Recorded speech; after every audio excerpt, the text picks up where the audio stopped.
Voltamos a apresentar Psychic Detectives.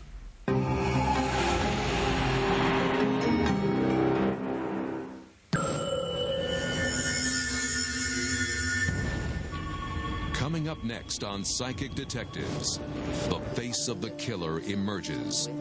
But will it be Steve Adams? When the investigation into Anna Turetsky's murder stalls again, psychic Noreen Rainier conducts another reading. I'm going to start describing the face of a person involved in her murder.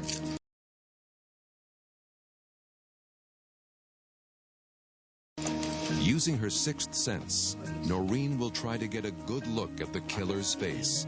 Then she'll describe her vision to police sketch artist Mike Deal. When I work with an artist describing the face, I don't ever really see the whole face. I see eyes, I see shape of face, I see nose, and it comes very quickly. His ears are not flat, but... Lead Detective Duchinsky listens in from Michigan. I agreed to do it, doing a favor for Ann's daughter, because I could feel the frustration with that family on not being able to solve the case. More large, nose, some width to the nose. Mouth has a more shapely upper lip, some width to it. I feel the face pop out at me.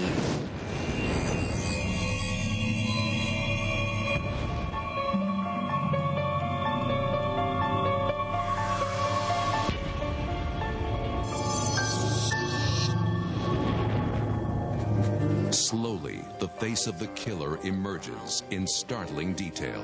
Skin, the skin. I feel the skin is more dark. Could have some Indian, Mexican Indian. After almost 2 hours, the session is over.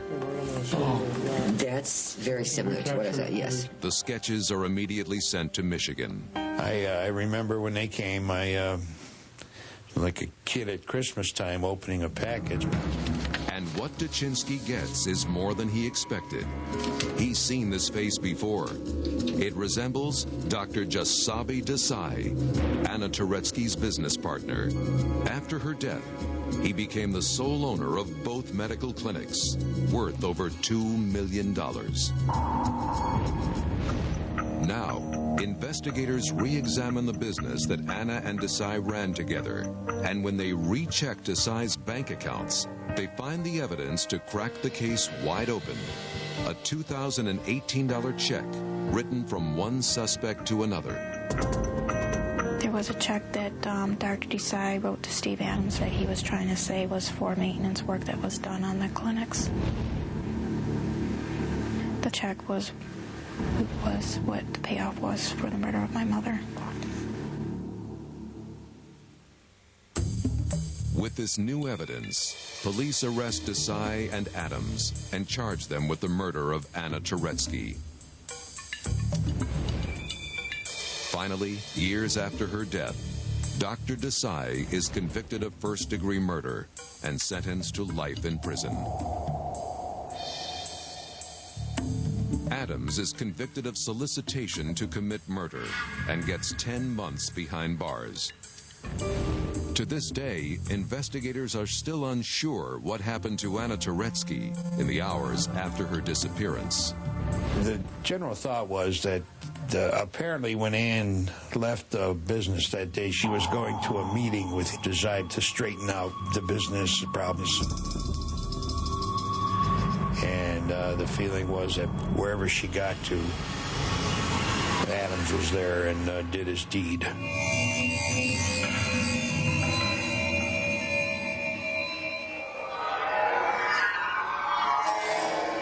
Now psychic Noreen Rainier can put the death of Anna Turetsky to rest. I'm just so thrilled when they do have a successful conclusion. Between us both, we did it. Well, always try to keep an open mind and try to see the big picture. I don't know if she has this power to hold somebody's glasses and know so much about them. Maybe she does, maybe she doesn't.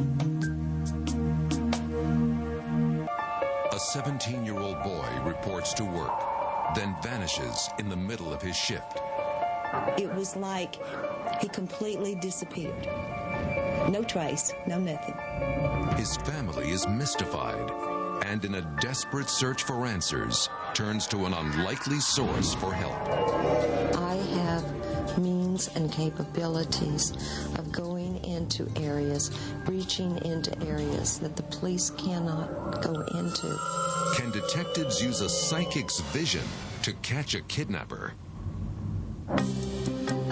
These are the true stories of real cases and the psychics who help investigators solve their most baffling mysteries.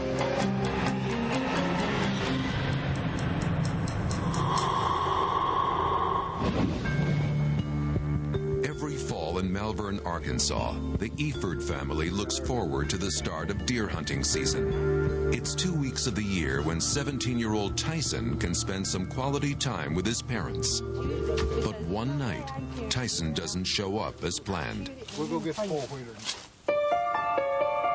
Tyson was supposed to come down there when he got off work that night. We were in bed, but we were kind of waiting on him to get in. And we saw some headlights coming down the road. And Henry says, "That's not Tyson's truck." The car belongs to Hot Spring County Sheriff Doyle Cook, and he's got disturbing news. Tyson's truck is still in the parking lot of the grocery store where he works, but Tyson is nowhere to be found. His books were in the truck. His school books was there, and they wear a little apron there because he carries grocery stuff out. Investigators find no signs of a struggle, no evidence of foul play, but enough suspicion to assemble a search team and fan out across the area looking for Tyson. Being a teenager, you wonder right off, did he go with someone else? And just, but knowing the boy, he wouldn't leave his pickup there and just go off and leave it. And Anita Eford, Tyson's mother, knows that her son is not the type to just run off without telling anyone. We never had any problems with Tyson. He always did what we asked him to do. He was responsible. He was just a good kid. Investigators are racing against the clock. They know that the longer Tyson stays missing, the less chance they have of finding him unharmed. After the first few hours, if they don't show up, in most cases that I've ever seen or dealt with, you're more apt to find they've been murdered. 24 hours pass, and the search grows more desperate. Henry and Anita Eford are both in law enforcement, and they vow to leave no stone unturned in the hunt for their son. But when a relative suggests consulting a psychic on the case, Anita Eford is unsure. I was grasping at anything. Anything that I thought could help us locate him, I was going for it. I would do whatever it took to try to find out where he was. The Efords call Little Rock psychic Carol Pate, hoping that one of her visions might lead them to their son. I use what's known as psychometry. I work like a radio station. I fine-tune my frequency to the frequency that I'm touching, and I can get any type of information that I basically need. Over the years, she's learned to put her skills to use. She's helped hundreds of families and law enforcement agents find answers to baffling questions.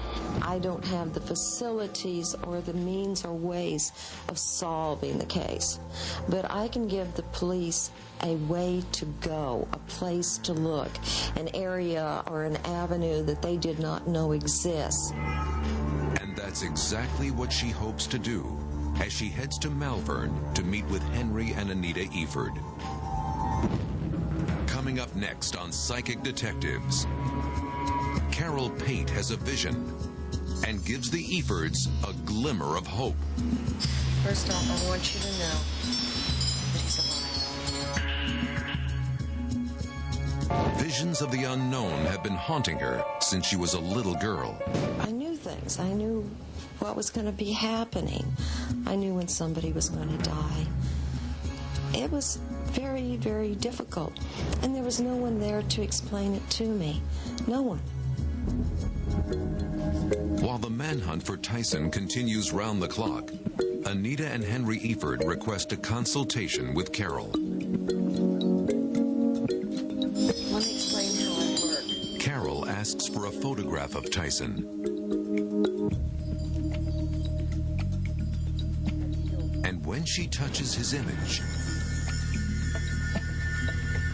she immediately feels an intense and positive energy. The first thing that I knew beyond a question was he was still alive. That was number one priority.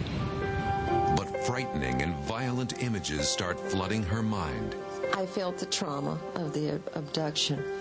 I was able then to get a combination of a visual where he was taken or being taken. It was country. And I knew that he was being kept in the back of this house. It was just, there was nothing to the house. It was just flat. Carol also gets a feeling about the kidnapper. I realized that this man was not very bright, and that his reasoning behind the abduction was random. It was not logical. But Henry and Anita aren't so sure it was random. Both of them are in law enforcement. I had been a juvenile officer for like 14 years. I thought I had dealt with some pretty rough delinquents, juvenile delinquents. Henry worked drugs and homicide. A bunch of drug dealers that he had arrested. And I thought, well, maybe they took him. Investigators at the Hot Spring County Sheriff's Department reopen every case that Henry ever worked on. But that could take weeks, and the clock is ticking. Normally, in 3 days of a kidnapping, they either ask for a ransom, they ask for something in return, or you find a body. But then a tip comes in that breathes new life into the investigation. A witness who'd been shopping at the food center that night claims to have seen Tyson struggling with another man in the parking lot. They thought it was just horseplay, but that's when the people got him, and they got in the truck and drove off. Detectives send a sketch artist to work with the witness. Based on her description, he draws a likeness of the kidnapper. The composite runs in the Malvern newspaper the next day, but no one recognizes the face. Another 24 hours pass without any sign of Tyson. We just could not get any leads, but it began to look like we possibly just wasn't going to find him. As solid leads in the investigation dwindle, the Efords turn again to psychic Carol Pate. This time, Carol conducts the reading over the phone. Okay. Holding Tyson's photo, she gets a vision of the abductor. I could see the one man who was tall, skinny, cowboy boots, and I remember seeing a belt buckle. Then she senses an immediate danger. They were playing roulette, Russian roulette, and arguing about what they were going to do with him. With danger lurking on the horizon, will investigators find Tyson before it's too late? In Malvern, Arkansas, it's been 3 days since Tyson Eford was kidnapped from a parking lot. Detectives have questioned dozens of residents, searched hundreds of square miles, and alerted police departments and media throughout the state. But still, there is no sign of the missing boy. By now, investigators suspect they are looking for a body. We had people at the courthouse and the sheriff's office, a number of people coming in who don't know if they could help or anything they might do. And we put flyers out everywhere with his picture and all with a reward on it. But we got no response. Henry Eford stays on the case 24 hours a day. He spends his nights searching for his son and tracking down old snitches, hoping that they might have some inside knowledge into Tyson's disappearance. But the kidnapping remains a mystery, and another day passes without a shred of evidence. We had hundreds and hundreds of people looking. One of the biggest manhunts that's ever occurred in Hot Spring County. And then we can't turn up nothing. I mean, nothing.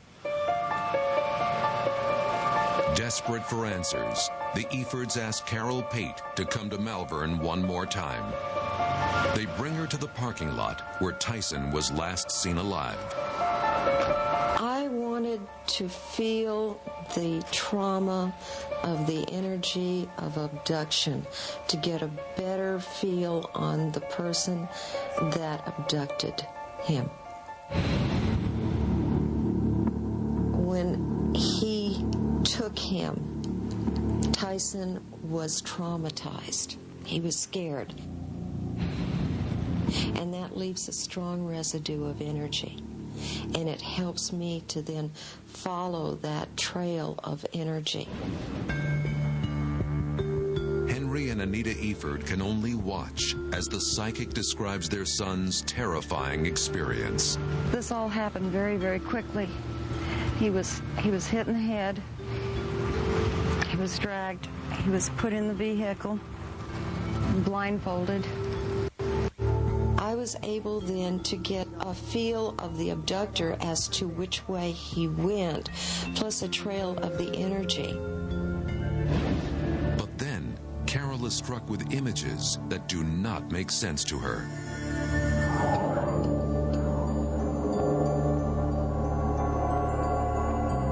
The word ridge suddenly popped into my head. Okay. There's a ridge. What's ridge? She kept asking me about a ridge. And I thought she was talking about a hill or a mountain or something. And then she said, no, I said, is there a road named Ridge? And I said, yes, there's a Ridge Road. That's where they got it. That's where they got it, Ridge Road. They immediately head towards Ridge Road, hoping that Carol's vision will lead them to Tyson or his kidnappers. But partway down the road, the psychic trail goes cold.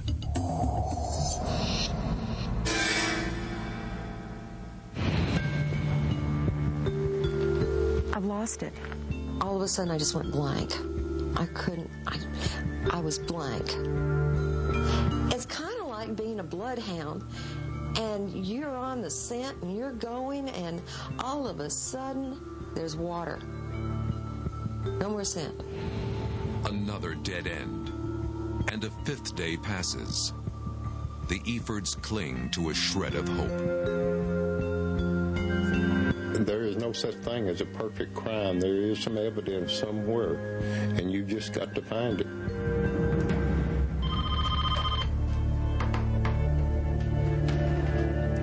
Then, 5 days after Tyson goes missing, Sheriff Doyle Cook finally gets a break. What did you see out there? The caller on the other line tells Cook that he'd seen two suspicious-looking men in a pickup truck driving off Ridge Road the night before. There was a teenage boy sitting between them. Cook races to Ridge Road, desperately searching for a clue, but finds no sign of Tyson. He vows to come back the next morning with a search team, but that will never happen. The Effords are about to get a phone call that will bring the case to a shocking end. 17-year-old Tyson Eford is abducted from a parking lot in Malvern, Arkansas. Investigators know that there is only a slim chance of finding him alive. But late one night, 5 days after his disappearance, the sheriff's department gets a call. Tyson Eford is alive, and he's coming home.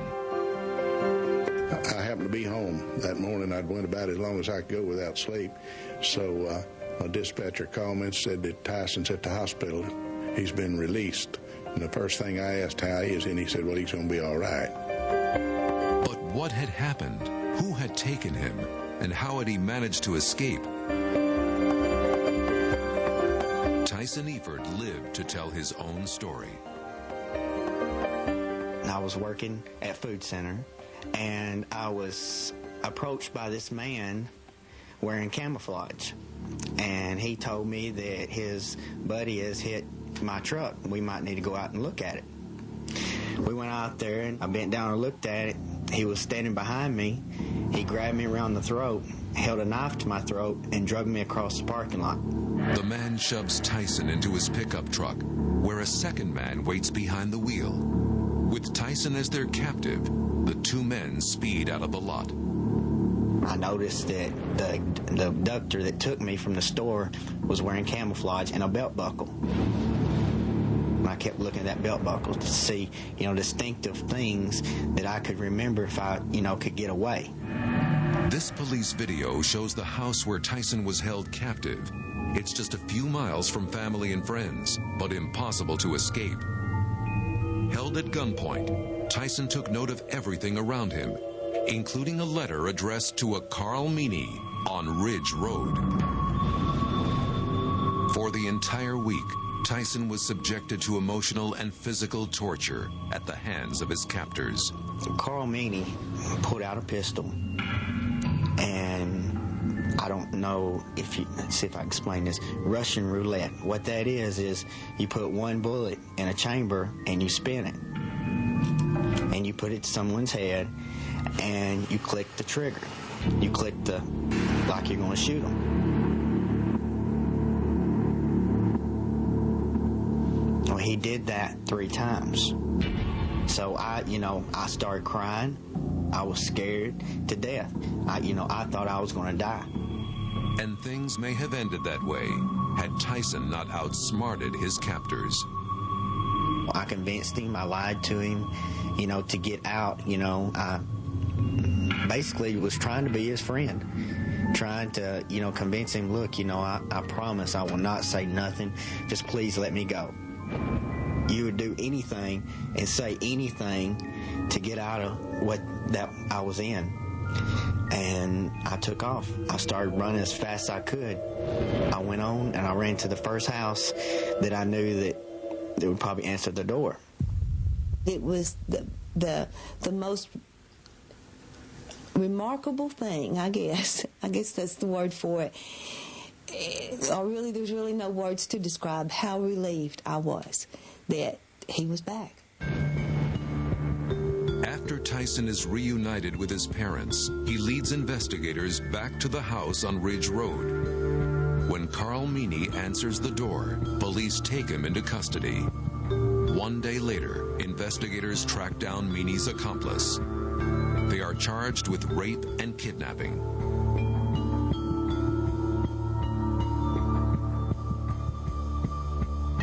Detectives interrogate the suspects, searching for a motive. They learn that Tyson was a random target of a sexually motivated crime. After pleading guilty, the man who took Tyson from the parking lot is sentenced to 10 years. But Carl Meany stands trial. To have to look at him was real hard. But I knew what I had to do was put this man away for good.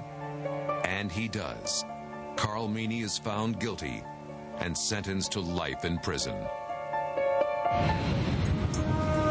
Only after Tyson is found do Henry and Anita Eford reflect on their meetings with the psychic and the startling accuracy of her visions. from the fact that Tyson was alive to the description of the house where he'd been held. She had carried us the way that he went. She'd put me within a half a mile of the house. She talked about a belt buckle that one of the boys wore. She talked about the Russian roulette that they played. And there was just numerous of things that she had talked about. Of course, at that time, we didn't know it was true. Then after the case developed, all of this was true. It really made you, well, how you put it, a cold chill run up down your back. It's like some cases that I work on, I don't get that much. It's almost like it should be somebody else's case. And other cases, I get all this detail, and it blows me away. I don't know why. Why all this detail on this case and not on this case, and why does this case resolve and this one doesn't? And I think it's all in the timing. I think everything happens for a reason.